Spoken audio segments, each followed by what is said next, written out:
پیارے بچوں، ایک دفعہ کا ذکر ہے کہ ایک غریب گاؤں تھا۔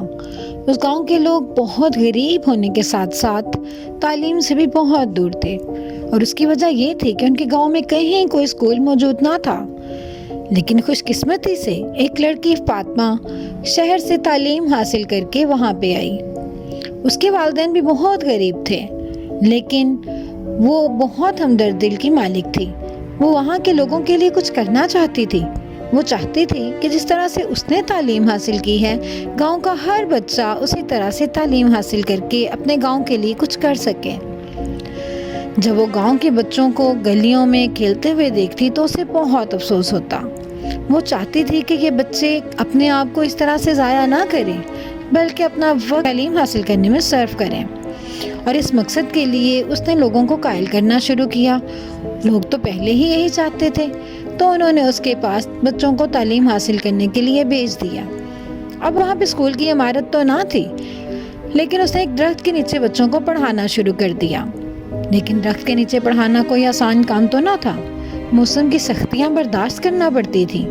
کبھی تیز دھوپ ہوتی تو کبھی ٹھنڈی سرد ہوا، اور ایسی سرد ہوا کے ساتھ ساتھ جب بارش ہو جاتی تو بچوں کے لیے پڑھنا ناممکن ہو جاتا، اور اس طرح سے بچوں کی پڑھائی کا بہت حرج ہوتا تھا۔ فاطمہ کو اس چیز کا بہت افسوس ہوتا۔ بارش شروع ہوتی دو تین دن تک جاری رہتی، یہاں تک کہ بارش رکنے کے بعد بھی وہاں پہ ڈھیروں پانی کھڑا رہتا۔ اور جب فاطمہ ایسے حالات کو دیکھتی تو اسے بہت افسوس ہوتا کہ آخر کب تک بچوں کی تعلیم کا ایسے ہی نقصان ہوتا رہے گا۔ اس نے کچھ کرنے کی ٹھانی۔ ظاہر ہے اس کے اختیار میں تو کچھ نہ تھا، لیکن کم از کم وہ جس کے اختیار میں تھا اس سے تو بات کر سکتی تھی۔ وہ گاؤں کے چودھری کے پاس گئی۔ گاؤں کا چودھری ایک امیر انسان اور اچھا آدمی تھا۔ فاطمہ نے اس سے بات کرنے کی ٹھانی۔ جب فاطمہ نے اس سے کہا کہ میں چاہتی ہوں کہ میں بچوں کے لیے کچھ کروں، لیکن آپ کو میرے ساتھ تعاون کرنا ہوگا۔ آپ بچوں کی اسکول کی عمارت کے لیے حکومت سے بات کریں۔ آپ اتنا تو کر سکتے ہیں کہ حکومت سے اسکول کی عمارت کے لیے منظوری دلوا دیں۔ چودھری کہنے لگا، ہاں بیٹی، کیوں نہیں؟ اگر تم اتنا کہہ رہی ہو تو میں کیوں نہیں کر سکتا؟ میں جانتا ہوں تم بچوں کی تعلیم کے لیے بہت کوشش کر رہی ہو، اور میں خود بھی یہی چاہتا ہوں۔ اس لیے میں تمہارے ساتھ پورا تعاون کروں گا۔ میں حکومت سے ضرور بات کروں گا کہ ہمارے گاؤں میں اسکول کی عمارت کی منظوری دے دیں اور اس کے لیے فنڈ بھی پاس کر دیں۔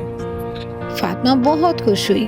اس نے آ کے بچوں کو یہ خوشخبری سنائی تو بچے بھی خوشی سے اچھل پڑے، اور وہ بھی اس دن کا انتظار کرنے لگ گئے جب وہ اسکول کی عمارت بن جائے گی اور اس کے اندر وہ تعلیم حاصل کر سکیں گے۔ دن گزرتے گئے، لیکن وہ دن نہ آیا جب اسکول کی تعمیر کا کام شروع ہو۔ فاطمہ تھوڑا مایوس ہوئی تو دوبارہ چودھری کے پاس گئی اور اس سے کہنے لگی، چودھری صاحب، آپ نے مجھ سے وعدہ کیا تھا کہ اسکول کی عمارت بن جائے گی، لیکن ابھی تک تو ایک اینٹ بھی آتی ہوئی نظر نہیں آ رہی۔ کیا حکومت نے اسکول کی تعمیر کی منظوری نہیں دی؟ چودھری کہنے لگا، کیوں نہیں بیٹی، اسکول کی عمارت کی منظوری تو مل گئی تھی، بلکہ فنڈز بھی پاس ہو گئے، لیکن کچھ کالی بھیڑیں ایسی ہیں جو تمام روپیہ کھا گئے، اور انہوں نے کاغذات میں یہ ظاہر کر دیا ہے کہ اسکول کی عمارت بن چکی۔ فاطمہ بہت حیران ہوئی۔ وہ کہنے لگی، ایسا کیسے ہو سکتا ہے؟ وہ کیسے ایسا کر سکتے ہیں؟ جب اسکول کی عمارت بنی ہی نہیں تو وہ کیسے کہہ سکتے ہیں کہ اسکول کی عمارت بن گئی؟ چودھری کہنے لگا، بیٹا، یہ دور ایسا ہی ہے، ہر بندہ لالچی ہے اور ہر بندہ اپنے ہی جیب بھرتا ہے۔ وہ لوگ اسکول کا پیسہ کھا گئے ہیں اور اب وہ کبھی بھی اسکول کی عمارت کا کام شروع نہیں کروائیں گے۔ تو فاطمہ کہنے لگی، ایسے تو میں کسی کو اسکول کی عمارت کا پیسہ نہیں کھانے دوں گی۔ آپ مجھے ان کے آفس کا پتہ بتائیے، میں خود جا کے ان سے بات کروں گی۔ چودھری کہنے لگا، نہیں بیٹی، تم ان کے ساتھ بات نہیں کر سکتی، وہ بہت بدتمیز اور لالچی لوگ ہیں، تم کہاں ان کے ساتھ مقابلہ کر سکتی ہو؟ لیکن جس کے ساتھ اللہ ہوتا ہے اسے کسی کا ڈر نہیں ہوتا، اسی لیے فاطمہ بھی نہ ڈر تھی۔ اس نے کہا، کوئی بات نہیں، آپ مجھے ان کے آفس کا پتہ بتا دیجیے، میں خود جا کے ان سے بات کروں گی۔ تو چودھری نے اس کو فوراً ان کے دفتر کا پتہ بتا دیا اور فاطمہ ان کے دفتر چلی گئی۔ فاطمہ نے بالکل نہ ڈر ہو کے ان سے بات کی اور ان سے کہا